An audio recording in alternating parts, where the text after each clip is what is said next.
मियां मोहम्मद नवाज शरीफ की वापसी चंद ही दिनों में मुतवक्का है। इस वक्त पूरी मुस्लिम लीग नून की क़ियादत, ख़ास करके मरीम नवाज़ और बाकी जितने भी सीनियर लोग हैं, उनका फोकस जो है वो ये है कि नवाज शरीफ साहब जब वापस आते हैं तो उनका एक ग्रैंड इस्तकबाल हो। लेकिन 3-4 रोज़ पहले ही जो मरीम का जलसा हुआ है, जिसमें वो लाहौर में अपना पावर शो करवाना चाह रही थी, that was a big flop. मैं आपकी पार्टी के ख़िलाफ़ नहीं हूँ, किसी भी पार्टी की फ़ेवर में नहीं हूँ, और सच पूछें तो politics is not my cup of T. लेकिन क्योंकि लोग इस बारे में बात करना चाहते हैं, व्यूज़ जानना चाहते हैं, तो इसलिए मैं भी इस टॉपिक पे बात कर रही हूँ। मरीम नवाज़ ने जो पिछले दिनों जलसा यहाँ पे किया है, उसके बारे में नून लीग का क्लेम और जिस तरह से वो पोर्ट्रे करने की कोशिश कर रहे हैं कि it was a huge crowd, लेकिन अनफॉर्चुनेटली ये बहुत ही फ्लॉप किस्म का जलसा था। पहली बात ये कि मेरी इत्तलात और इन्फॉर्मेशन के मुताबिक 10 से 11,000 के दरमियान लोग जो थे, क्राउड जो था वो मौजूद था वहाँ पर। दूसरा ये है कि अगर आप गौर करें तो जिस तरह से सिटिंग अरेंजमेंट करवाया गया था, मोस्टली जलसों में जब चेयर्स लगती हैं तो वो रो में लगती हैं, लेकिन यहाँ पे जो चेयर्स लगाई गई थी वो डिनर टेबल की सूरत में, मतलब राउंड राउंड करके लगाई गई थी ताकि कि जलसा बहुत बड़ा लगे, ग्रैंड लगे। अब इसकी वजूहात जानने की कोशिश करते हैं कि लाहौर में, जो कि नून लीग का गढ़ होता था, कि आप अपना पावर शो करवाने में क्यों नाकाम हैं। पहली बात तो ये है कि 10 से 12 साल की टाइम ड्यूरेशन की अगर हम बात कर लें तो आप अपनी कारकर्दगी देखें, लोगों के साथ, आपकी वर्कर्स के साथ जो आपकी कोऑर्डिनेशन है उसको देखें कितनी लो है, किस किस्म के लोगों को आपने प्रमोट किया है और किस किस्म के लोगों को पीछे छोड़ा है। दूसरी बड़ी मेजर वजह इसमें ये है, ठीक है, मरीम नवाज़ नवाज शरीफ की बेटी हैं, लेकिन जहाँ पे आप मुआवजना करेंगे एज अ पॉलिटिकल पर्सन, या आप ये कह लें कि पॉलिटिकल स्ट्रगल किसकी ज़्यादा है, तो वो हमज़ा शहबाज शरीफ मुझे मरीम नवाज़ की निस्बत बहुत ज़्यादा पॉलिटिकली मैच्योर दिखते हैं, क्योंकि उन्होंने पार्टी में जब भी काम किया है उस वक़्त काम किया है जब वो बहुत ही ज़्यादा प्रॉब्लम में थे। ये सब लोग तो बाहर चले गए थे, उन्होंने यहाँ पे जेल भी काटी, केसेस भी देखे, and he was quite young by the time.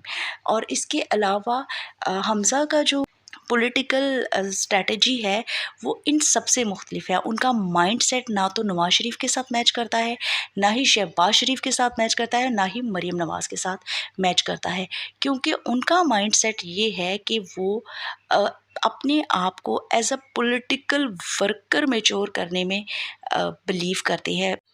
Maryam के और हमज़ा शहबाज शरीफ के दरमियान में कहा जाता है कि डिस्प्यूट है। अब वैसे वो शो ना भी करें तो आप वैसे अपने माइंड से सोचें, हमज़ा शहबाज की जितनी स्ट्रगल है पार्टी के लिए उतनी मरीम नवाज़ की नहीं है। आप जब हमज़ा शहबाज को निगलेक्ट करेंगे, उसको पीछे की तरफ धकेलेंगे, पॉलिटिकली उसको आप ग्रो नहीं करने देंगे, तो वो कैसे आपके साथ चलेगा। Hamza Shahbaz is a very capable man, वो बहुत ही अच्छे से चीज़ों को लेके चल सकते हैं। उनका माइंडसेट बाकी इन लोगों के साथ मैच नहीं करता है, उनकी जो पॉलिटिकल स्ट्रैटेजी है वो बहुत मैच्योर है।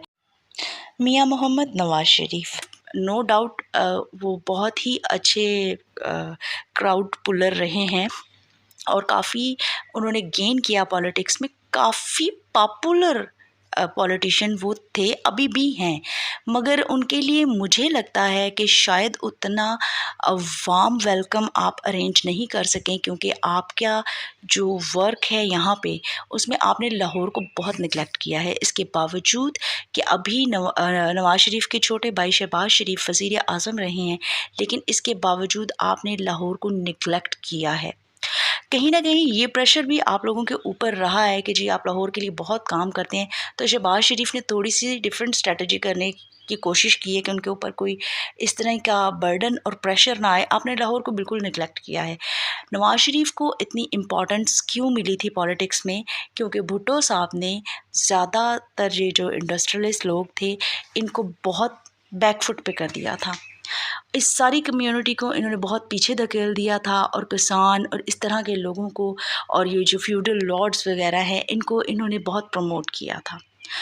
और नवाज शरीफ जब आए हैं तो उन्होंने इतनी सक्सेस, इसके बावजूद भले आप सारे यहाँ पे आर्मी की ही नर्सरी के पौधे हैं, जिसने भी आपको प्लान किया, लेकिन आपने कैसे सक्सेस गेन की कि आपने अपनी कम्युनिटी, अपनी बिजनेस कम्युनिटी को, इंडस्ट्रियलिस्ट लोगों को आपने अच्छी फेवर्स दी, इसलिए आपका वोट बैंक इंक्रीज़ किया, आप पॉपुलर हुए। और लाहौर वो जगह है कि अगर आपने गवर्नमेंट करनी है, पॉलिटिक्स चलानी है, तो आप लाहौर को निगलेक्ट नहीं कर सकते। लाहौर की तमाम सीटें आपकी कवर होनी चाहिए और ऐसा पास्ट में रहा है। आप लाहौर में टोटल एक ही चीज़, मतलब एक ही नारा लगता था और वो शेर का लगता था, लेकिन अब आप देखें तो कितना कमोशन है यहाँ पे, और इसमें आपका ही सिर्फ नुकसान है। और आपको, चाहे कोई भी पार्टी है, पीपल्स पार्टी है या जो भी पार्टी है, जो भी लाहौर को निगलेक्ट करेगा, आप पंजाब के बाकी इलाकों में भी थोड़े टाइम के बाद देखना शुरू कर देंगे कि आपकी सीटें नीचे आना शुरू हो जाएंगी, आपकी पॉपुलैरिटी का ग्राफ नीचे आना शुरू हो जाएगा। और वैसे भी इस चीज़ का बहुत नुकसान हुआ है नून लीग को। IMF के साथ किसका मुआहदा हुआ था, भले वो इमरान खान हो या जो भी, इसका सारा जो नुकसान है वो शहबाज शरीफ को बहरहाल उठाना पड़ा। मुझे लगता है कि इस पॉइंट पे आके आपको वज़ारत उज़्मा को संभालना नुकसान में, खटाई में पड़ा है।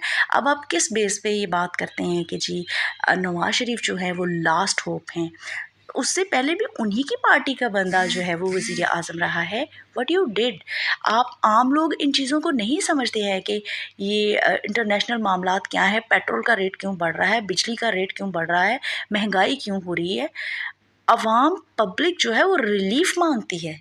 आपको अगर अपना वोट बैंक इंक्रीज़ करना है तो आपको लोगों को रिलीफ देना पड़ेगा।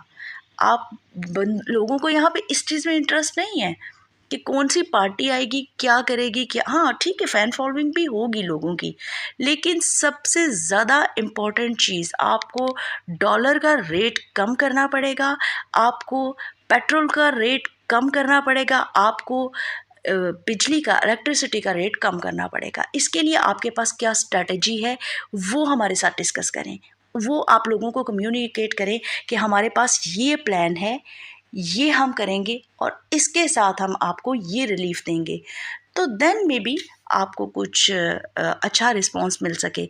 इस वक्त नो डाउट मेरा ज़ाती मानना ये है कि इस मुल्क की तबाही में सबसे बड़ा हाथ इमरान खान का है, लेकिन इसके बावजूद क्योंकि उसके टाइम पीरियड में आवाम को लगता है कि शहबाज शरीफ की निस्बत महंगाई कम थी, तो वो उसी की तरफ जा रहे हैं। नवाज शरीफ साहब के लिए ये प्रॉब्लम है कि वो बहुत टाइम से पाकिस्तान में मौजूद नहीं हैं, और वो अब ये देखिए उनको वार्म वेलकम किसने दिलवाना है, जो भी उनकी इधर की क़ियादत है उसने। और यहाँ की क़ियादत फ्रैंकली स्पीकिंग बहुत ही नाकाम है।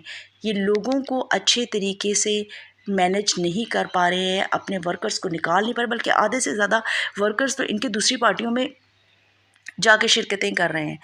और इस वक्त आवाम को रोटी की ज़रूरत है, कपड़े की ज़रूरत है, फैसिलिटीज़ की ज़रूरत है। आप उनको बताएं कि आप उनको ये चीज़ें किस तरह से देंगे। तो मुझे लगता है कि शायद नवाज शरीफ साहब को उतना वार्म वेलकम ना मिल सके जिसके दावे मरीम नवाज़ कर रही हैं, क्योंकि मरीम नवाज़, आपका पिछला जलसा जो है उसमें आपके मैंने आपकी वायरल वीडियो देखी है जिस पे आपके 70K व्यूज़ हैं। आप अंदाज़ा करें कि अगर आपके लाखों की तादाद में लोग फ़ैन फॉलोइंग हो और लाहौर में लाखों की तादाद में आपका वो जलसा जो है वो अटेंड किया हो लोगों ने, तो आपके सिर्फ 70K व्यूज़ हैं उस वायरल वीडियो पे जो आपने रीट्वीट की है, और उसमें भी सिर्फ वो जो खातून है उसके मासूम चेहरे और मासूम जेस्चर जिसने आपको चीयर किया है वहाँ पे, उसकी वजह से आपकी वीडियो वायरल हुई है। बीबी साहबा चेक करें।